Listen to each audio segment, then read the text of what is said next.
महाराष्ट्र मासा प्रत्येक गावातून आणि प्रत्येक जिल्ह्यातून थेट तुमच्यापर्यंत। खोपोली नगर परिषदेचा स्वच्छ उत्सव 2023 उत्साहात संपन्न। शेकडो महिलांनी घेतला सहभाग।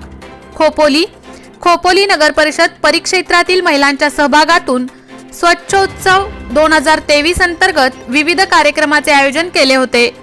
स्वच्छोत्सवाचा शुभारंभ घटनाकार भारतरत्न डॉक्टर बाबासाहेब आंबेडकर यांच्या पूर्णाकृती पुतळ्यास अभिवादन आणि पुष्पमाला अर्पण करून करण्यात आला। यावेळी उपस्थित शेकडो महिलांनी हिरव्या रंगाचा वेश परिधान करून डोक्याला केशरी रंगाचा जरीपटका बांधला होता। अत्यंत शिस्तबद्ध स्वरूपात उपस्थित सर्व महिलांना स्वच्छतेची शपथ दिली गेली। त्यावेळी व्यासपीठावर विविध संस्थातील पदाधिकारी महिला उपस्थित होत्या। कुस्ती महर्षी स्वर्गीय भाऊसाहेब कुंभार कुस्ती संकुलाच्या राष्ट्रीय आणि राज्य स्तरावर पदक प्राप्त कुस्तीपटू मुलींनी स्वच्छतेचा संदेश देणाऱ्या रॅलीचे मशाल घेऊन नेतृत्व केले। त्यांच्या मागे ई व्हेइकल अर्थात इलेक्ट्रिकल बाईक घेऊन प्रतिनिधी स्वरूपात महिला सामील झाल्या होत्या। त्यांचे पाठोपाठ खोपोली शहरातील विविध संस्था, राजकीय संघटना, महिला बचत गटाच्या पदाधिकारी आणि शेकडो लहान थोर महिलांनी खोपोली शहरातून लायन्स क्लब ऑफ हॉल पर्यंत भव्य अशी रॅली काढली होती। स्वच्छते संबंधात जनजागृती करणाऱ्या घोषणा दिल्या गेल्या जात होत्या। लायन्स क्लब ऑफ खोपोलीच्या डॉक्टर रामहरी धोटे सभागृहात मशालीचे विसर्जन करून भव्य रॅलीचे सभेत रूपांतर झाले। स्त्री शक्तीला प्रेरक प्रतिमांचे पूजन करून दीप प्रज्वलनानंतर मुख्य कार्यक्रमाला सुरुवात झाली। डॉक्टर रामहरी धोटे सभागृहाच्या व्यासपीठावर नगर परिषदेचे मुख्याधिकारी तथा प्रशासक अनुप दुरे, उपमुख्याधिकारी गौतम बगळे, ऑफिस सुप्रिटेंडेंट श्रीमती कदम, शिक्षण विभाग प्रशासकीय अधिकारी कुमारी जयश्री धायगुडे, नोडल ऑफिसर दीपक खेबडे, अभियंता विनय शिपाई, डॉक्टर संगीता वानखेडे, माजी आरोग्य सभापती श्रीमती माधवी रिटे आणि शहर समन्वयक कुमारी भक्ती साटेलकर इत्यादी मान्यवर उपस्थित होते। स्वच्छोत्सवाच्या आयोजनासंबंधी भक्ती साटेलकर यांनी या कार्यक्रमाचे प्रास्ताविक केले। कुमारी जयश्री धायगुडे, दीपक खेबडे आणि श्रीमती माधवी रिटे यांनी स्वच्छतेबद्दल शासनाच्या धोरणाचे आणि नागरिकांच्या जबाबदारी संबंधी विस्तृत विश्लेषण केले।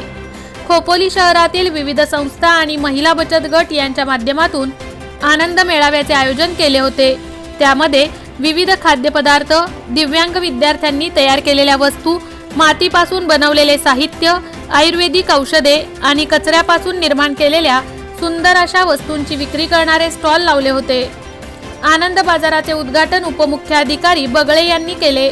विविध क्षेत्रात विशेष गुणांकन प्राप्त केलेल्या महिलांचा यावेळी मान्यवरांच्या हस्ते प्रशस्तीपत्रक देऊन सन्मान करण्यात आला। यावेळी संपन्न झालेल्या करमणूक कार्यक्रमात महिला कलाकारांच्या माध्यमातून वैयक्तिक आणि सांघिक अशा नृत्याविष्काराचे सादरीकरण झाले। नृत्य नाटिकेतून स्वच्छते संबंधीचा संदेश प्रसारित करण्यात आला।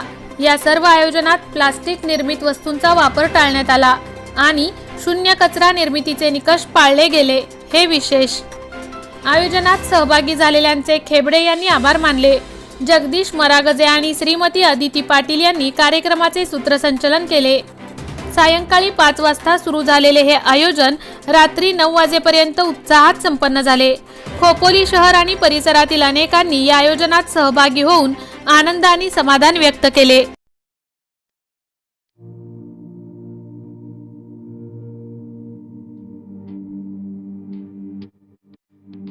मोठे वेणगाव येथील आयुष्य फार्म हाऊस, जिथे तुम्ही घेऊ शकता तुमच्या परिवारासह सुट्टीचा आनंद। निसर्गाच्या सानिध्यात आणि कर्जत शहरापासून अवघ्या हाकेच्या अंतरावर असलेलं आयुष्य फार्म हाऊस पर्यटकांसाठी सज्ज आहे। राहण्याची व जेवणाची उत्तम प्रकारे सोय, तसेच स्विमिंग पूल, रेन डान्स, एसी रूम, खेळण्यासाठी ऐसपैस जागा, गेम आणि आकर्षक गार्डन तसेच सर्व सोयी सुविधा उपलब्ध। पत्ता मोठे वेणगाव, कर्जत, रायगड। बुकिंग साठी संपर्क भाई गायकार 88 88 38 11 11, अभिषेक गायकार 88 88 37 11 11, अवंतिका गायकार 77 20 04 56 78। तुमच्या परिवार आणि मित्रांसोबत सुट्टीचा आनंद घेण्यासाठी आत्ताच बुक करा आयुष्य फार्म।